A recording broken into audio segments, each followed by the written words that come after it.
আমরা এটাই করেছি মোটর পিনটা যে হচ্ছে মোটর অবশ্যই বিদ্যুৎ উৎপন্ন হচ্ছে বিদ্যুৎ উৎপন্ন হওয়ার জন্য মোটরের সাহায্যে মোটর আমরা তার লাগিয়ে সেই বিদ্যুৎটা বিভিন্ন জায়গায় সাপ্লাই করতে পারবো বিভিন্ন বাসা বাড়িতে লাইট দিতে পারবো ফ্যান দিতে পারবো আর কি যদি বাস্তবায়ন করা হয় ওটা তো বড় জিনিস দিতে হবে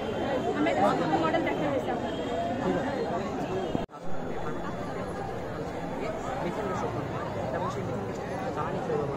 একই সাথে আমরা মিথেন গ্যাসের সাথে পানির ইলেকট্রোলাইসিসের মাধ্যমে আমরা জানি সাধারণ পানিতে ইলেকট্রোলাইসিস হয় না সেহেতু সালফিউরিক অ্যাসিড লঘু সালফিউরিক অ্যাসিড হয় এবং আমাদের মিথেন গ্যাস এবং করে পানি থেকে হাইড্রোজেন এবং অক্সিজেনটা যেটা আছে সেখান থেকে আমরা হাইড্রোজেন এবং মিথেন থেকে একসাথে মিলিয়ে একটা উন্নতমানের জ্বালানি হিসেবে ব্যবহার করতে পারবো যার মাধ্যমে আমাদের যে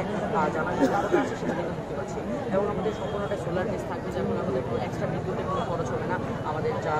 আমাদের যে অপচয় আমাদের যে জৈব আবর্জনাটা আছে সেটাকে আমরা বেসমেন্টে রাখবো এবং সেখান থেকে ডিপার্টমেন্টের সরকারকে অক্সিজেনভাবে সেখান থেকে পৌঁছানো হবে এবং এখান থেকে যদি আমরা এয়ার পাম্পের বায়ুর চাপ দিই তাহলে সেখান থেকে সেই গ্যাসটা প্লাস্টিক প্লাস্টিক একটা আবর্জনা প্লাস্টিক হোয়াইট স্মোক সেটা যদি ঠান্ডা ঠান্ডা সেখানে পেট্রোলটা এবং এই পেট্রোলের ব্যবহারের সাথে আমরা বাষ্পীয় বিদ্যুৎ উৎপাদন করতে পারছি এখানে যদি স্যার আমরা একটা আবদ্ধ পাত্রে পানি রাখি তাহলে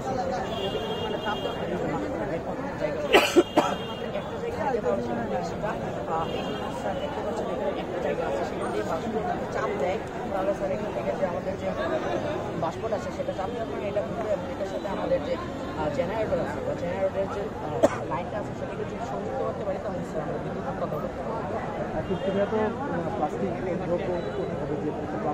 আমরা দেখতেই পাচ্ছি